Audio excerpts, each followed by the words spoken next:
let me begin by just reflecting on the East Asian experience, because I think blow up stress in some of these countries in the more contentious region, the Middle East and Afghanistan. Now, you remember the East Asian Economic Miracle Report by the World Bank. Now, notwithstanding that some of these countries were certainly not democratic, some soft authoritarian or some illiberal democracy, to use Farid Zakaria's remark, description, but all believe to an extent on the role of the private sector and private enterprises. And they have been clearly proven to be right to a large extent. The countries propel the growth, which was certainly impressive, and that by itself opens up a new horizon in terms of outlook, thinking that craves for more reform, more freedom, which is in the discourse here is called democratic rule. Some of my friends in the Middle East say, why do you need to use the term democracy? I say, you can use any other term as long as you talk about freedom of conscience, freedom of expression, freedom of association, rule of law, and separation of powers, etc. So we have seen that. But the flaw, which is relevant in our discourse today, as you see the East Asian Economic Miracle, is when you talk about a sound, fundamental, and strong macroeconomic fundamentals in East Asia at that time, you cannot preclude the principle, the basic rule of freedom, human rights, because then citizens continue to ask, why propel the economy if you don't ever consider the issue of justice, when you deny basic rights to your people? That was the discourse that finally emerged as a major conflict in the civil society and the citizens. The more the country moved forward and progressed, then they're more open to new horizon, new ideas, and the issue of freedom is certainly something which is very passionate to most people. So I was one of the few finance ministers in the region at that time that cautioned the World Bank. I happened to chair the development committee of the World Bank at the IMF at that time. I cautioned them against this euphoria of about the miracle, because the term miracle is clearly misleading.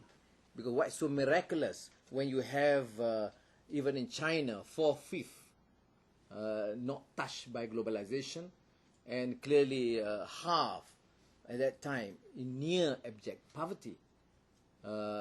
What is so outstanding even about Malaysia? Because I know as finance minister pushing ahead about some of the programs like public housing, quality education, health, and basic infrastructure to half of our population.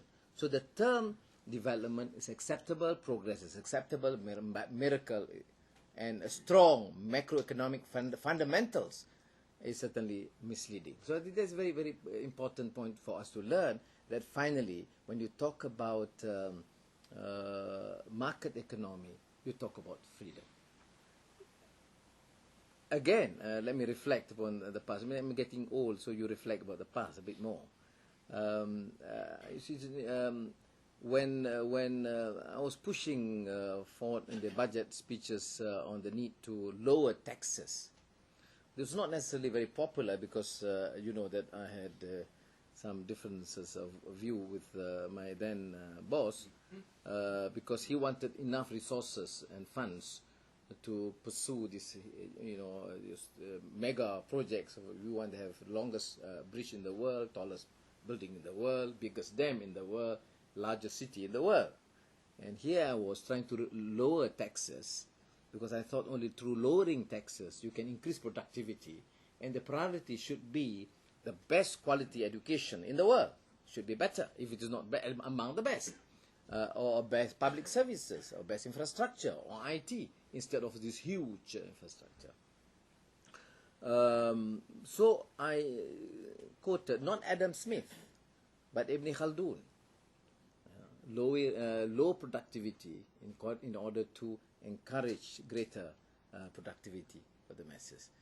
And because Malaysia is a multiracial, multireligious society, I had to use Ibn Khaldun and Wang Anshe, the Chinese reformer of the Northern Sung dynasty, about the same period in the 14th century with Ibn Khaldun, and talking about the same issues about governance and the need for order. Of course, the terms accountability, transparency, deregulation was not the term used, but certainly talking about good governance, talking about anti-corruption measures, and the need to lower and not burden the society with high taxation. So these were issues which I think now, upon reflecting upon all these other problems of the past, and the new discourse now is very pertinent. So in a way, Abu Wahab is right to say that, well, the universal prescriptions is right, but to let the countries and societies and cultures navigate its own way with some minor adjustments. The danger is always, because in this, when you say the flexibility is when people without these ideas would use or abuse this in order to defend either repressive measures or action in order to propel economy, but in protecting the cronies and the corrupt.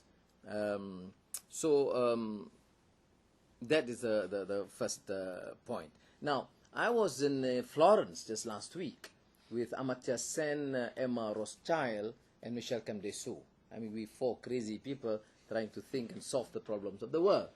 But it's interesting in that sort of discourse. Just the four of us talking from morning till night on these issues. And of course, development and freedom is a key. I mean, all the four of us share that view. And of course, I feel very, very excited having to engage with his old friends.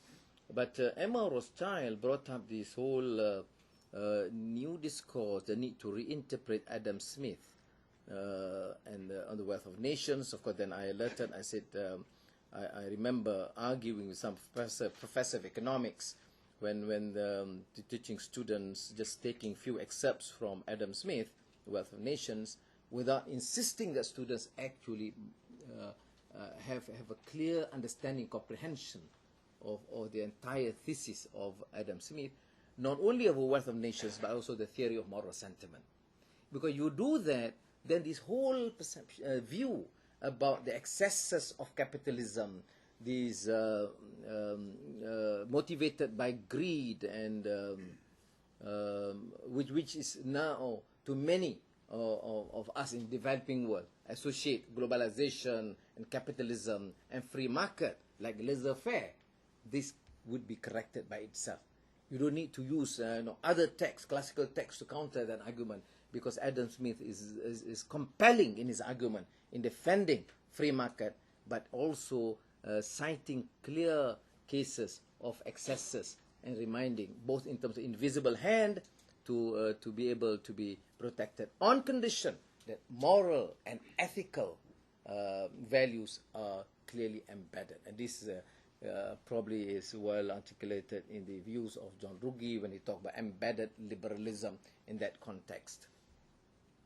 Now, why I bring this issue forward is just to suggest that finally, in his whole polemics about the pro and those against the free market, which is now, unfortunately, gaining some ground.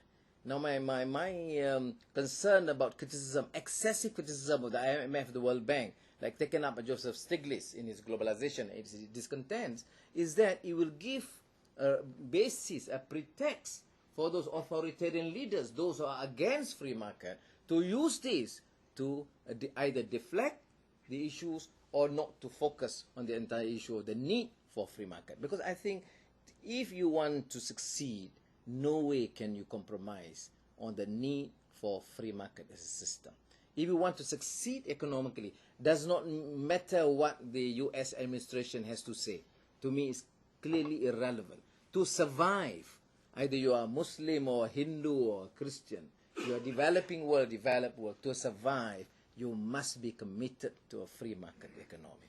You must be committed to the basic principle of freedom. And I think it is better to take up this discourse at this level instead of being just defensive or apologetic. And